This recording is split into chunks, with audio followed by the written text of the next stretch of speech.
Race नंढा चमचन जी दुआ सां छा पियो सोची? बस कर वारिस, ॾाढो मथो न खा। रेस नंढा कॾहिं कॾहिं कुकड़ बि बाज़ खे मारे विझंदो आहे। रेस नंढा तूं हिकिड़ो दफ़ो मूंखे आज़माए ॾिस चमचन जी दुआ सां। ॾिस वारिस, मां अॻे ई परेशान, तूं मूंखे वधीक परेशान करे रहियो आहीं। हा रेस, वाकई मर्द जी परेशानी जो सबब आहे ज़ाल। ज़ाल न की रेस तोखे थी मिले न की मूंखे थी मिले, पर हा मूंखे त मिली वेंदी।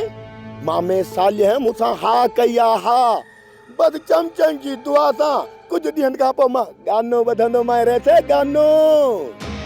रेस नंढा पोइ तूं ॿुधा तुंहिंजो छा थींदो? तुंहिंजो त मंगणो बि कोन्हे थियल, मूंखे लॻे थो त तूं कुंवारो मरी वेंदे। हल हल चमचा के जाए जा। हल बा लॻे थो त रेस नंढो ॾाढा मिर्च खाई आयो आहे चमचन जी दुआ सां, पर बाबा असांजो सामने रेस ॼणनि ते हारी ॼणनि पंहिंजा मसला। तूं त वारत हल निकिरण जी कर।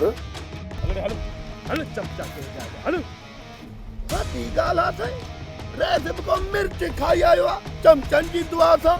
बाबा असांजो सामने रेस ॼणनि त साईं ॼणनि। रे सालार खान रे सिर्फ चाचे मलूक जी थी न आहे, पर हिन पूरे ॻोठ जी न्याणी आहे। तूं चाचे मलूक के दड़का दाबा ॾेई फैसले तो हथ खणाए सघीं थो, पर मां तोखां फैसलो ज़रूर वठंदुसि। भले झिरकी थी बाज़ जो शिकार करे, अड़े तू मूंखे कुछ भी नथो करे सघीं। पंहिंजी हैसियत ॾिस ऐं मुंहिंजी हैसियत बि ॾिस। जबल सां टकराईंदे त ज़रा ज़रा थी वेंदे।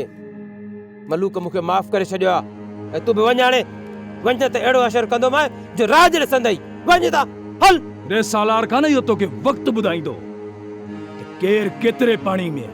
अरे हा हा ॾिसंदासीं, हे वरी ॾिस जेको पाड़ा मारींदो। हल था हल हाणे।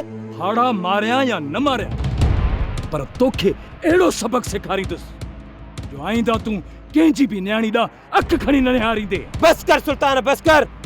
घणो ॻाल्हाई, जेकॾहिं हाणे हिकिड़ो लफ़्ज़ बि ॻाल्हाई न उफट मारे छॾींदोसांइ। शायदि तूं सालार जी दहशत खे नथो सुञाणी। हल हाणे हितां हल, न त मथे में धूड़ विझंदो मां। डरी वञ मुंहिंजे खां, डर। हल हल हितां।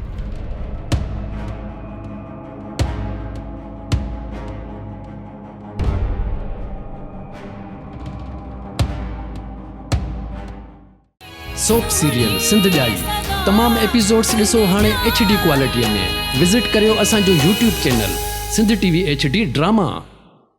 सब्सक्राइब कयो असांजो official YouTube channel Sindh TV HD drama ऐं वधीक अपडेट लाइ बेल आइकन खे क्लिक करियो।